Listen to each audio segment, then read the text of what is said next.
Good morning. This is a great opportunity for me to talk with you about concentrate management.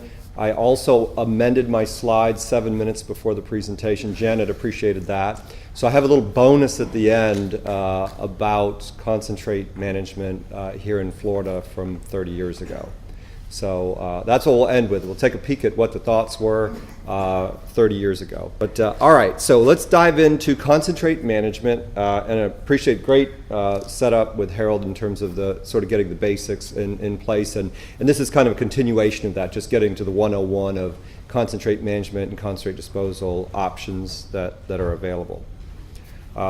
Certainly, as Harold mentioned, you wind up with both a product and a concentrate stream, and these illustrate the key options that are available to us from a concentrate management, concentrate disposal standpoint.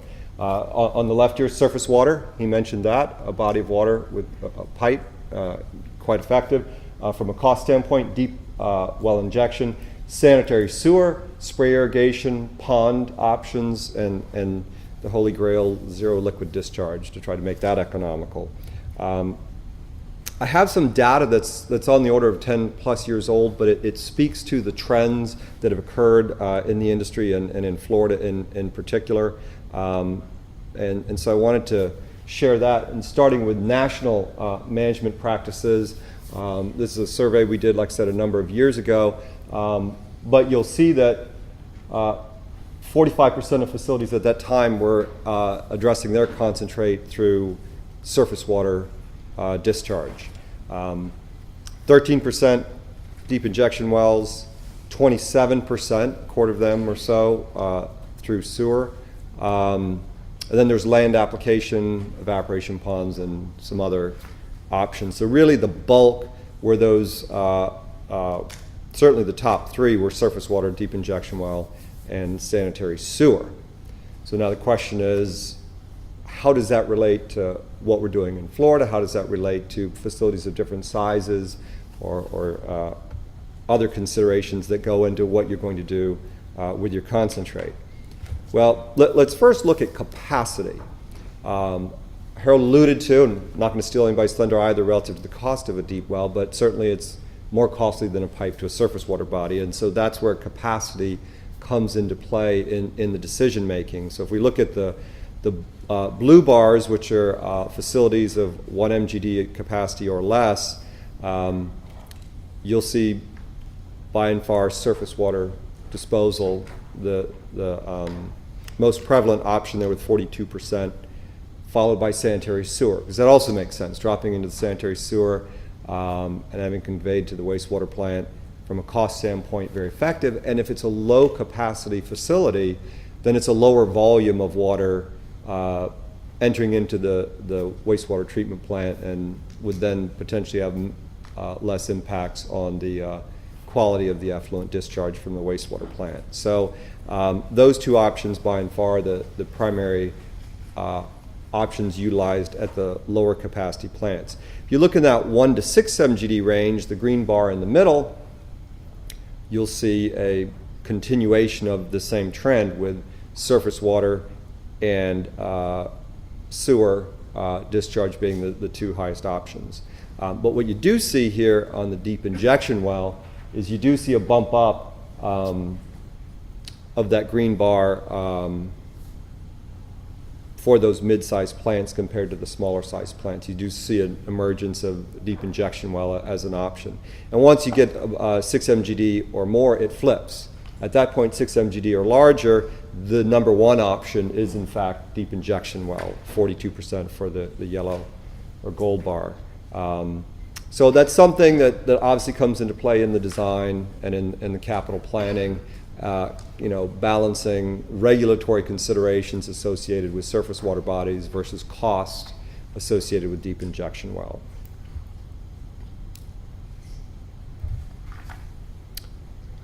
Now this shows a trend over time. This is 3 decades worth of information as to how concentrate disposal and concentrate management options have evolved in the state of Florida. 72 to 82, primarily surface water discharge. What do you think was one of the main reasons for that in 72 to 82? Regulations. No, what regulations? Maybe. What was the other? What would be another reason? Small. They were small. No need to do anything other than the pipe, as Harold mentioned. So then, as you see, 82 to 92, much significant decrease in surface water, and then you see a bit on the subsurface injection. It stayed about the same, but you saw sewer picking up. So my guess would be the regulatory side started to catch up to some of those even smaller systems, and they said, let's get it in on the front end of the wastewater plant. And then 92 to 2002, surface water dropped a lot, deep well went up a lot, and I would imagine that's probably, if you plot it, a capacity-driven situation. Again, regulatory avoidance on the surface water at larger volumes, and the deep injection well making more sense. Okay. Now, just briefly on each of the technologies or each of the alternatives, surface waters. In theory, you can do so in freshwater lakes and rivers. We have successfully permitted on the Maumee River in Ohio, concentrate discharge. So those mixing zones and those regulations can be met depending on the concentration that you're dealing with. And as Harold did a great job of noting, is you're really talking about a disposal of something that has the same constituents that were in the receiving or in the feed water. So on the Maumee River, it's the same constituents that were in the Maumee River going back into the Maumee River in Ohio. But nevertheless, you got to meet those regulatory thresholds. Coastal ocean and open ocean are regulatorily two different definitions of ocean, and the regulations do decrease as you get to open ocean. So that's a consideration. Typical discharge for surface water is pretty straightforward. In this instance, it mentions chemical treatment, but in a number of instances, it would be aeration to get the DO up. And then you've really got a pipe and an outfall, maybe a diffuser, different types of diffusers that are used, and a mixing zone. So very simple from an engineering and construction standpoint on surface water discharge, very complex at times from a regulatory standpoint.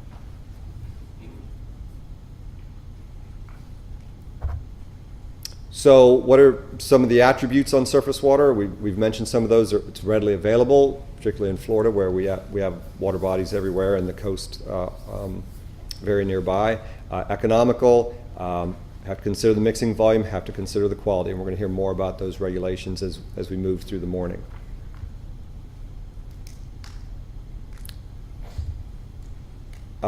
Switching to deep wells, looking to inject into a confining layer. You have a confining layer between where you're injecting and the aquifer water above it. It is expensive to construct, comparatively speaking. The requirement that the concentrate can't migrate up into a underground source or a drinking water source, which would be anything TDS 10,000 or less. Requires a class 1 well with a considered industrial waste, and you need a tubing and packer. So very common for us here in Florida, but those are sort of the 101 basics to keep in mind. Some considerations. In many instances, you have to pump it. In clear water, the injection well there, it'll gravity feed down, but there's still a backup pump in case it's needed. But in most instances, there's some pumping. Got to watch out for precipitation or plugging over time. So there's some operational maintenance considerations there. And then you've got to have monitoring wells and make sure the upconing isn't occurring. And then you have to have a backup disposal option. So again, some of the 101 basics that you got to keep in mind when you're thinking about going to deep well.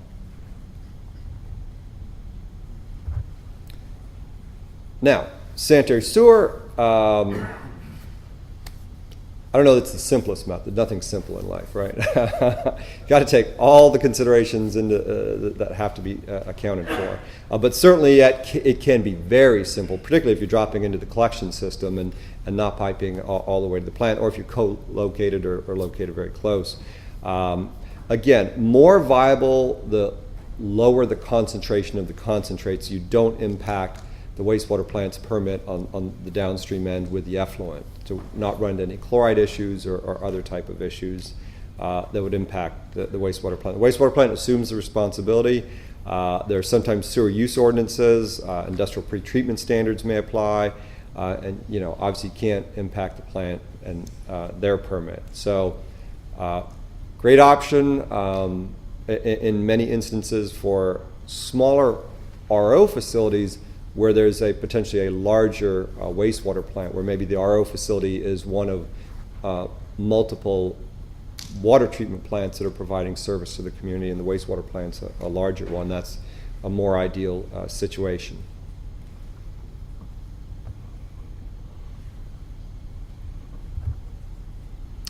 Irrigation, spray fields can be done. It can actually be used directly for irrigation if you're able to blend it with reclaimed water or storm water. Then it could actually be used for irrigation versus a spray field where you're isolating that to a permitted spray field. So for actual beneficial use of concentrate would be this scenario where you're able to blend it with reclaimed water or storm water and be able to utilize it directly. And again, if you had a particularly lower salinity concentrate like the color removal option that Harold mentioned, then maybe you could go directly without the need for blending. Things to keep in mind there: the soil type, the drainage, whether the vegetation can handle the salinity that results. Sodium absorption ratio, for example, is one of the factors that you can utilize to take into consideration to see whether the vegetation can handle that level of concentration. There's trace metals you got to look at. So there's a host of things you got to take a close look at and make sure you're not going to exceed any of those and create an impact. Blending the discharge, you can blend on the backside of a wastewater plant and not utilize up the capacity within the wastewater plant. So that's another consideration, and then certainly what comes into play there are committed users and making sure that you can always be able to dispose of the concentrate in that intended method.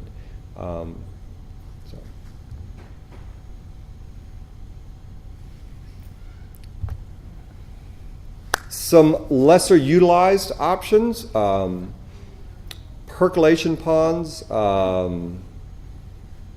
or spray fields. You have to be careful with those in terms of the zone of discharge. You have to meet groundwater regulations.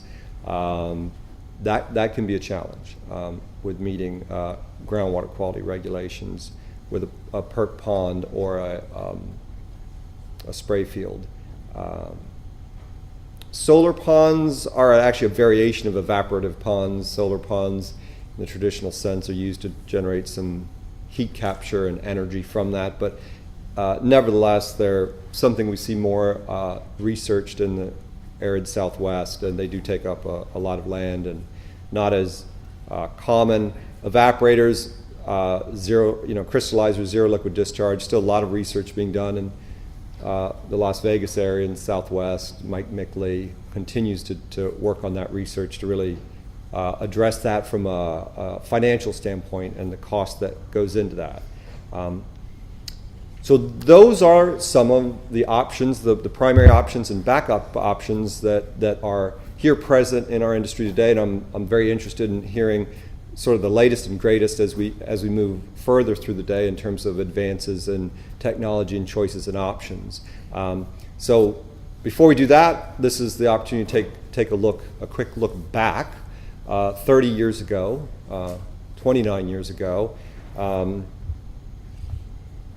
So a little fuzzy, but certainly you can catch the title there: disposal of concentrates from brackish water desal plants. What you may not be able to read there is proceedings of a seminar held at MacArthur's Holiday Inn on November 18th of 1988. I ran across this last night, so I thought that was in Palm Beach Gardens by the National Water Supply Improvement Association. Would anyone like to let us know who NWISA is now named, except the people in the front row? AMTA. The National Water Supply Improvement Association Several names ago. was the several names ago name of AMTA. So this was held in conjunction with the South Florida Water Management District. And here's an excerpt from Bill Conlon's presentation. Again, a little fuzzy, but I'll help you here. The y-axis here on the top left is 70. And on the x-axis, this is capacity, 0.1 MGD on the left, 15 MGD on the right. So 0.1 MGD facilities, there were 65. And then there was one at 15. Now, I'm way too young to know, so can someone help me with what the 15 MGD facility was in 1988? In Florida? Yes, distribution of RO plants in Florida. I think he made it up, didn't he? He may have made it up. I don't know. But he's not here to defend himself, right? It could have been Cape Coral, but I don't think so at that age. Could be fake news back then? Yeah, I think it was fake news. All right, there we go. So there you go. There's a what's that? It might have been under design. Under design. So there you go. And then the other part I thought I'd like to show, and my apologies, it's not as big as I hope for you to be able to see, but this is the table of contents. Introduction to the problem of disposal of desalting concentrates in Florida, characterization of concentrates, historical development of regulations, current regulatory concerns in Florida, surface water discharge of RO concentrate, disposal of concentrate for brackish water desalting plants by use of deep injection wells, irrigation, the Fort Myers case study, the use of solar ponds, that was from someone out west that came in for that, disposal by evaporative technology, reclaiming RO blowdown by EDR, and high recovery RO, and a panel discussion. So I cannot wait for this afternoon, because while these topics are the same, there have been a lot of advances in the past 29 years with RO, with not just efficiency, but with ways to tweak what are the same basic building blocks that I just presented to you that were discussed in 1988. Thank you.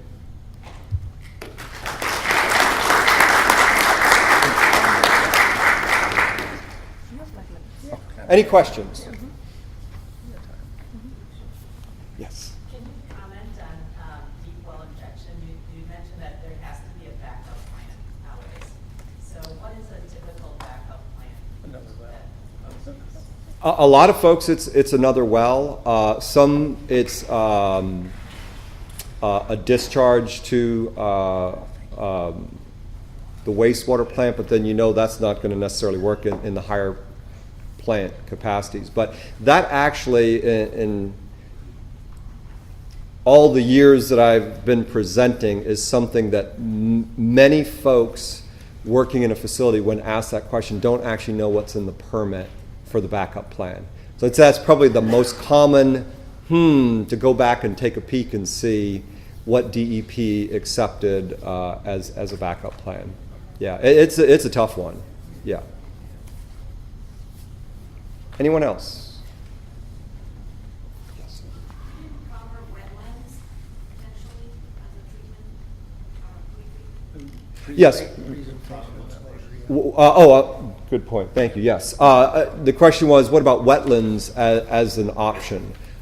Certainly, Indian River County, for example, has used wetlands before going to a wider surface water discharge. So there is the opportunity to discharge to a wetlands and have some degree of dilution and treatment before you go to a wider body. You still have the same regulatory analysis that has to get done with DEP, but it is definitely a good point that there can be a benefit realized from passing through a wetlands, still within the same regulatory framework, but in a way that can be sometimes better than the mixing zone analysis that you'd have to do if you're dropping into a moving water body.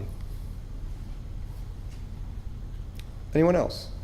Yes. Do you have any experience with using the concentrate stream to regenerate ion exchange beds? So the question is, any experience with using concentrate Yes. as To regenerate ion exchange to regenerate ion exchange beds? I heard a yes. So Yeah. John, will you answer? Jupiter did that. They stopped doing it after a couple of years or 5 years or whatever for some technical reasons on the discharge. It didn't have to do with regenerating ion exchange. It had to do with where it was going and what it now had in it. So, yes. Yeah. Mass is conserved. Yeah. Yes. Yes. Steve. Actually did that at Leeds, North Dakota, where there was a sodium alkaline water and they used it to, in the process of generating regas ion exchange, which was part of the pretreatment in the hardness. In that case, the hardness was 20% compared to the alkaline. I was saying in Leeds, North Dakota, originally the plant was designed using the concentrate as part of the regeneration process for weak acid type ion exchange resin, and used as a softener to remove the hardness before the RO. So yeah, there's precedent on Did it that. work okay? It did. Anyone else? We're out of time. Okay. Thank you. Thank you again.